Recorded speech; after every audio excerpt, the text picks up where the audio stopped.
নমস্কাৰ বন্ধুসকল, আজি চাওক ইমান মানুহ ভিৰ পুৱাই এয়া হ'ল গিনত চাহ বাগিচা, ডিব্ৰুগড় জিলাৰ অন্তৰ্গত গিনত চাহ বাগিচা চানমাৰী লাইন। কিছুদিনৰ আগতে মই আকৌ এটা ভিডিঅ' দিছিলোঁ,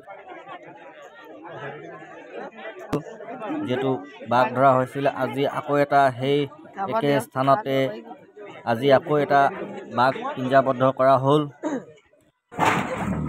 এয়া চাওক বাঘটো, যিটো বন বিভাগৰ লোক আহিলে পিছত প্ৰথমতে কৰিছিলোঁ এই ভিডিঅ', তাৰপিছত বন বিভাগৰ লোক আহি পিঞ্জাটো ঢাকি দিয়া হ'ল। এয়া চাওক কিমান ডাঙৰ এটা বাঘ।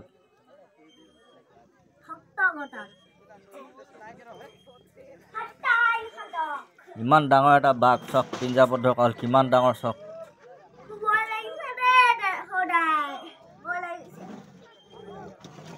এইটো বাঘে যদি ৰাতি পায় অকলে কি কৰিব বাৰু ভাবকচোন বন্ধুসকল। চাওক কিমান ডাঙৰ বাঘ। এয়া ধৰিলে গিনত চাহ বাগিচাৰ চানমাৰী লাইন।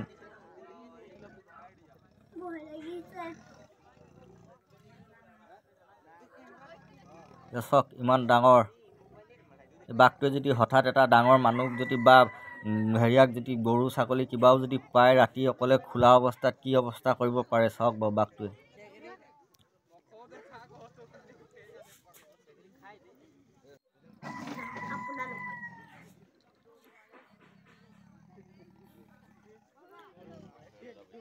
বন্ধুসকল, মোৰ এনেকুৱা ধৰণৰ ভিডিঅ' পাই থাকিবলৈ আপোনালোকে মোৰ চেনেলটো ফ'ল' কৰিব, আৰু যদি ইউটিউবত চাই আছে যেতিয়া চেনেলটো ছাবস্ক্ৰাইব কৰি দিব বুলি আশা ৰাখিলোঁ।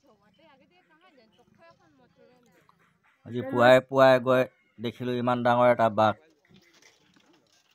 যোৱা কিছুদিনৰ আগতে, আজি 1-1.5 মাহৰ আগতে এটা একেই স্থানতেই ধৰা হৈছিল, আৰু অকণমান আগত কিছুদূৰ আগত মানে এইটো আকৌ আজি এটা পিঞ্জাবদ্ধ কৰা হ'ল।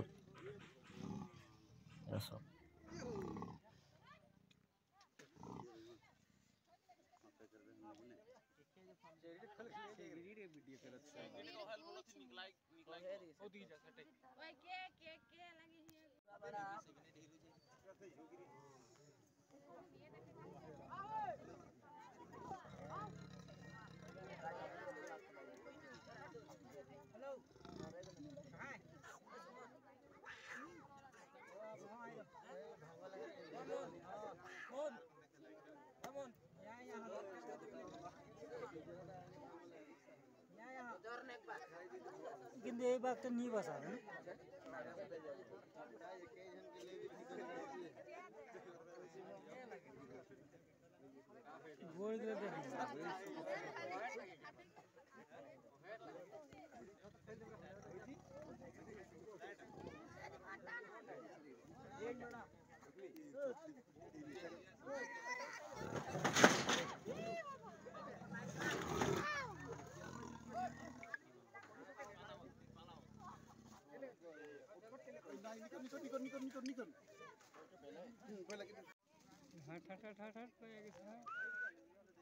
হিল তবে সুতো কলার নে হিলে লাগি